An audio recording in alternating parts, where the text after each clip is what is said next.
이번 영상은 제가 결제에 대한 문화를 알려드리고자 하는데요.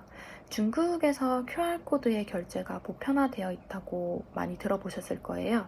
그런데 이 QR 결제가 얼마나 보편화되었는지, 온라인 페이의 어떤 기능을 잘 사용하는지, 그리고 금융 서비스에서 우리가 취업 후 어떻게 이런 부분에 도움이 되는 팁이 있는지 이런 부분도 말씀을 드리고자 합니다. 먼저 QR코드 문화입니다. 중국은 QR코드를 다양하게 활용하는데요. 공식 계정 팔로우, 사용 설명서들 등 이런 것들도 요즘은 다 QR코드를 통해 진행하더라고요. 그래도 가장 많이 사용하는 부분이 결제 부분인데, 식당에 가서 식탁에 붙어 있는 QR코드를 통해 인원수를 입력하고 주문을 하면은 됩니다. 결제도 QR로 이루어지기 때문에 굳이 종업원을 통해서 결제를 하지 않아도 되고요. QR 결제는 식당뿐만 아니라 자판기나 이런 데서도 흔히 볼 수 있는데요.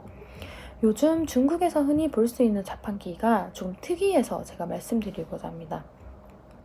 자판기에서 음료수를 먼저 꺼내면은 자판기가 꺼낸 음료의 수량과 그 종류를 자동으로 인식을 하더라고요. 그러면 화면에 QR코드가 뜨고 그걸로 통해서 결제를 해주면 되더라고요. 그리고 교통 부분에서도 버스나 지하철 이용 시에도 QR코드로 간편하게 승차가 가능한데요.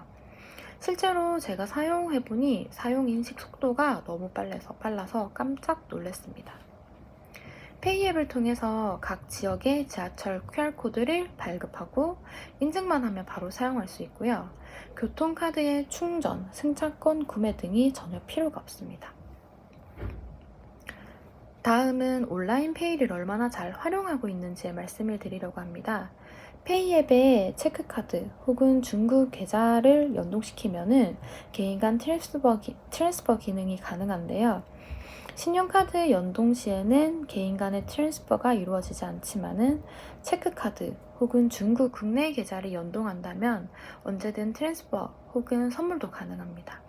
다만 일정 금액이 넘으면 수수료가 발생하는 경우도 있으니 참고하시면 될 것 같습니다. 페이 앱에 연동된 한국 신용카드를 사용할 시에는 해외 수수료가 부과가 되는데 환율 플러스 수수료를 고려하시면서 사용하시면 좋을 것 같습니다. 현지 돈으로 월급이 들어오게 된다면 인민페이를 쓰는 걸 당연히 추천드리고요. 그리고 마지막 사진은 최근 많이 도입된 안면 인식 결제 기계입니다. 얼굴을 카메라에 대면 빠른 시간 내에 인식을 하고 결제가 이루어지게 됩니다. 휴대폰을 꺼내서 잠금 화면을 풀고 QR코드를 내는 것보다 얼굴을 대기만 하면 결제가 이루어지는 시스템이니 이만큼 간편할 수가 없죠.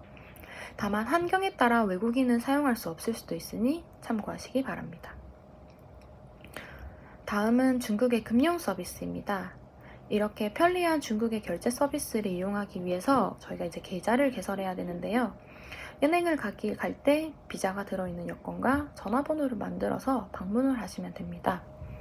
사실 신용이 없는 외국인은 신용카드 발급이 어려운데요. 이 부분은 걱정 안 하셔도 되는 게 중국 현지 분들도 그렇게 신용카드를 많이 사용하지 않으세요. 모두 체크카드라든지 QR코드 결제를 하시기 때문에 그만큼 보편화되지 않아서 걱정하시지 않으셔도 됩니다. 은행 계좌를 개설할 때 여러 은행이 있지만은 저는 제 회사에서 월급을 주는 은행의 계좌로 만들었었는데 혜택도 꽤 많더라고요. 원하시는 회사에서 지정한 은행이었다면은 본인의 집에서 가장 가까운 은행을 저는 추천드립니다. 향후 서류라든지 이런 프로세스, 방문이 필요한 경우 손쉽게 발빠르게 방문할 수 있는 부분이기 때문입니다. 그리고 중국은 땅이 넓은 만큼 같은 은행이라도 지역이 다르면은 현금 인출 시 수수료가 부과하게 되는데 사실 요즘은 온라인 페이가 활성화되어 있어가지고 크게 영향을 받진 않고 있지만은 그래도 내가 A라는 지역에서 발급받은 체크카드로 B라는 지역에서 돈을 인출한다. 수수료는 조금 생각을 해주셔야 되는 부분이고요. 그리고 이제 중국에서 직장 생활을 하게 된다면은 중국 특유의 비용 처리 문화도 조금 아셔야 될 것 같은데요. 일반적으로 공식 영수증, 파피아오가 있어야지 회사나 기관에서 비용 처리를 해줍니다. 파피아오에는 회사의 납세 번호가 기입이 되어 있는데 납세 번호를 틀리게 입력한다면 파피아오는 무효 처리가 되기 때문에 유의하셔야 합니다. 또한 수정을 원하신다면 발급받은 곳에서 직접 폐기를 하고 새로 발급받으셔야 되는데요. 회사 경비를 사용할 때 파피아오의 정보가 맞게 되었는지 꼭 잘 살펴보시기 바랍니다. 파피아오는 두 가지 종류가 있는데 촨피아오, 부피아오가 있으며 파피아오 발행이 어려울 경우는 간혹 쇼지를 발급받으시는 것도 하나의 방법입니다. 이거는 회사가 인정을 해주느냐 안 해주냐는 조금 상이한 부분인데요.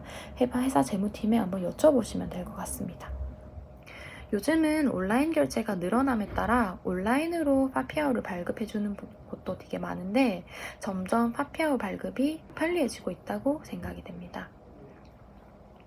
이렇게 오늘은 결제부터 금융 서비스에 대해서 말씀을 드렸는데요. 취업 후 저희가 생활을 하게 되는 만큼 많은 관심을 두고 보셨을 거라고 생각을 합니다.